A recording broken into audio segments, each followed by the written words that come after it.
কওঁতাজনে সুন্দৰ কথা কৈ গৈছে, জীৱন পোৱাটো ভাগ্যৰ কথা, মৃত্যু সময়ৰ কথা। মৃত্যুৰ পিছত মানুহৰ অন্তৰত নিজক জীয়াই ৰখাটো কৰ্মৰ কথা। আৰু এটা সুন্দৰ ষ্টৰীৰ সৈতে মই পলাজ্যোতি খাওঁ। তো আহক দেৰি নকৰি ষ্টৰীলৈ যাওঁ। এজন ডক্তৰে লৰালৰিকে হস্পিটেলৰ মুখে আগুৱাই আহিছে। নিজৰ ড্ৰাইভাৰজনক কৈছে যিমান পাৰে সোনকালে বলক, যিমান পাৰে সোনকালে। তেনেকে আগুৱাই আহি আছে গাড়ী লৈ। আহি থাকোঁতে দেখা পালে যে এটা ট্ৰেফিক আছে। ট্ৰেফিকত গাড়ীখন ফচি গ'ল। তেতিয়া ডক্টৰজনে নিজৰ ড্ৰাইভাৰজনক উদ্দেশ্য কৰি ক'লে যে আপুনি এটা কাম কৰিব, গাড়ীখন আপুনি লৈ আহিব, মই ইয়াৰ পৰা খোজকাঢ়িয়ে গুচি যাওঁ। কাৰণ কিমান দেৰি হয়, ট্ৰেফিক কিমান দেৰি ফচি থাকে গম নাপাম। কাৰণ সেই জেগাৰ পৰা হস্পিটেলখনলৈ বেছি দূৰ নাছিলে। ডক্টৰজন লৰালৰিকে গাড়ীৰ পৰা নামি দৌৰিবলৈ ধৰিলে হস্পিটেলৰ মুখে। হস্পিটেল পাই হস্পিটেলৰ পৰা আকৌ অপাৰেশ্যন থিয়েটাৰ ৰুমলৈ দৌৰ মাৰিলে। অপাৰেশ্যন থিয়েটাৰ ৰুমৰ ওচৰত পোৱাৰ লগে লগে কেইজনমান মানুহে আগুচি ধৰিলে। ধৰি পেলাই ডক্টৰক প্ৰশ্ন কৰা আৰম্ভ কৰিলে যে আপুনি ইমান দেৰিকৈ কিয় আহিছে? আপুনি জানেনে নাই এজন পেচেণ্ট অপাৰেশ্যন থিয়েটাৰত পৰি আছে? আপোনাৰ কৰ্তব্য আছেনে নাই? আপুনি সেইটো জানেনে নাই? আপোনাৰ কাণ্ড জ্ঞান আছেনে নাই? বিভিন্ন ধৰণৰ কথা ডক্টৰজনৰ ওচৰত ক'ব ধৰিলে। তেতিয়া ডক্টৰজনে ক'লে যে আপোনালোকে যিখিনি সময় মোৰ লগত তৰ্ক কৰোঁতে অতিবাহিত কৰি আছে, সেই সময়কণো নষ্ট হৈ যাব। গতিকে মোক আঁতৰি দিয়ক, মোক যাবলৈ দিয়ক, মোক অপাৰেশ্যন থিয়েটাৰলৈ। সেই বুলি কৈ পেলাই ডক্টৰজনে অপাৰেশ্যন থিয়েটাৰলৈ সোমাই গ'ল। অপাৰেশ্যন থিয়েটাৰত সোমাই গৈ পেলাই সি যোনজন যুৱক, মানে এজন যুৱক অপাৰেশ্যন থিয়েটাৰত পৰি আছিলে, সেইজনক অপাৰেশ্যন কৰা আৰম্ভ কৰিলে।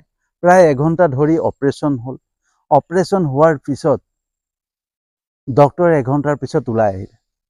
ওলাই অহাৰ লগে লগে আকৌ সেইকেইজন মানুহে আগুচি ধৰিলে। আগুচি ধৰি পেলাই সোধাৰ লগে লগে ডক্টৰে ক'লে যে আপোনালোকে চিন্তা কোনো কাৰণ নাই, অপাৰেশ্যন সফলতাৰে হৈ গৈছে, অলপ দেৰি পিছত আপোনাৰ পেচেণ্টটোক বাহিৰলৈ উলিয়াই আনিব। কিন্তু তাতে মান্তি নহ'লে তেওঁলোকে যিকোনো প্ৰশ্ন সুধি আছে, আৰু কিমান দিন মানে থাকিব লাগিব, কি কৰিব লাগিব, মানে কেতিয়া ডিচাৰ্জ ল'ব পাৰিম। তেতিয়া ডক্টৰজনে ক'লে সেইখিনি কথা মোৰ এতিয়া কোৱাৰ সময় নাই, আপুনি নাৰ্ছগৰাকী আহিব, নাৰ্ছগৰাকীৰ লগত কথা পাতি ল'ব বুলি কৈ পেলাই ডক্টৰজন লৰালৰিকে তাৰ পৰা গুচি গ'ল।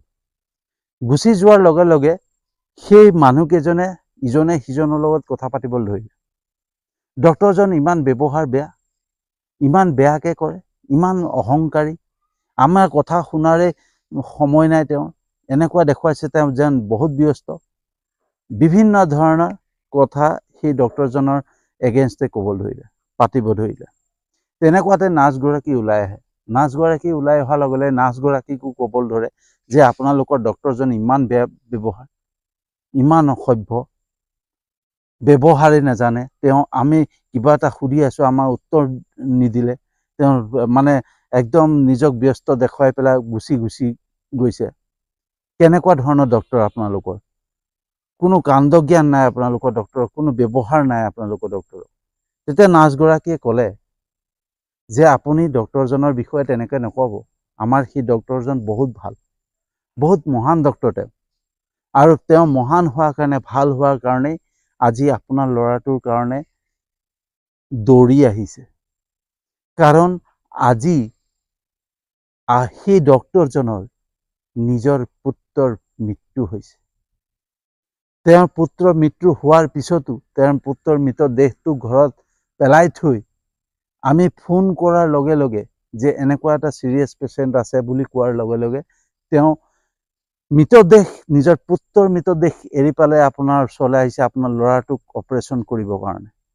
আৰু আপোনালোকে কৈছে যে তেওঁ ব্যৱহাৰ বেয়া, তেওঁৰ চিটুৱেশ্যন কি, তেওঁৰ মানসিক অৱস্থা কি আপোনালোকে জানাহেঁতেন এনেকুৱা কথা নকয়। এতিয়া যে তেওঁ লৰালৰিকে গুচি গৈছে, ডক্টৰজন যে লৰালৰিকে গুচি গৈছে, কিয় গৈছে জানে? কাৰণ সন্ধ্যা আগে আগে তেওঁৰ পুত্ৰক সৎকাৰ কৰিব লাগিব। তেওঁৰ পুত্ৰৰ সৎকাৰৰ কাৰণে তেওঁ লৰালৰিকে দৌৰি গৈছে।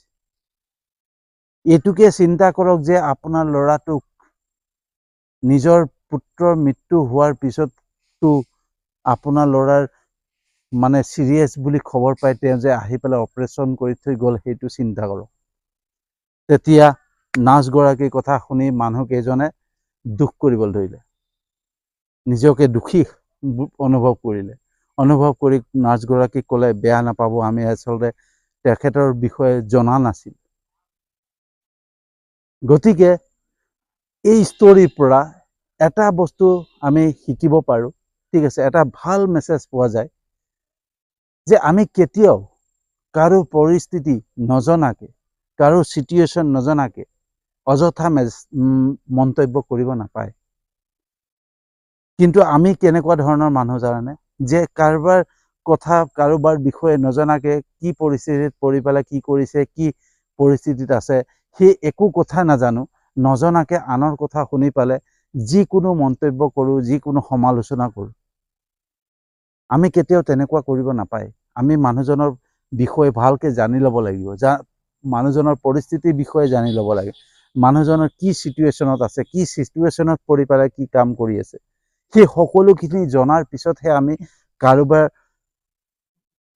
প্ৰতি, কাৰোবাৰ এগেইনষ্টত আমি কথা পোৱা যুক্তি থাকে। কিন্তু আমি কাৰো বিষয়ে নজনাকে অযথা কিছুমান মন্তব্য, অযথা কিছুমান সমালোচনা কৰি নিজক সময় নষ্ট কৰাৰ লগে লগে আনকো মনত আঘাত দিয়া হয়। গতিকে কেতিয়াও কাৰো পৰিস্থিতি, কাৰো বিষয়ে নজনাকে, কাৰো চিটুৱেশ্যনৰ বিষয়ে নজনাকে আমি মন্তব্য কৰিব নালাগে। তাৰে এই ষ্টৰীটোৱে আমাক এটা শিক্ষা দিয়ে। তো কেনেকুৱা লাগিলে আপোনালোকক এই ভিডিঅ'টো? যদি সঁচাকৈ ভাল লাগিছে, যিমান পাৰে শ্বেয়াৰ কৰিব, লাইক কমেণ্ট দিব। আৰু আপোনালোকৰ লাইক কমেণ্টে মোক সাহস দিয়ে, উৎসাহ দিয়ে এনেধৰণৰ মটিভেশ্যন ষ্টৰিজ আৰু বিচাৰি উলিয়াবৰ কাৰণে। তো যদি সঁচাকৈ ভাল লাগিছে, মোৰ ইউটিউব চেনেলটোত ছাবস্ক্ৰাইব কৰি দিব, আৰু মোৰ এটা ফেচবুক পেজ আছে, তাতো ফ'ল' কৰি ল'ব, যাতে এনেধৰণৰ মটিভেশ্যন ষ্টৰিজ সদায় পাই থাকে। তো আজিলৈ ইমানতে সামৰণি মাৰিছোঁ, আৰু এটা নতুন ষ্টৰি লৈ আহি আছোঁ।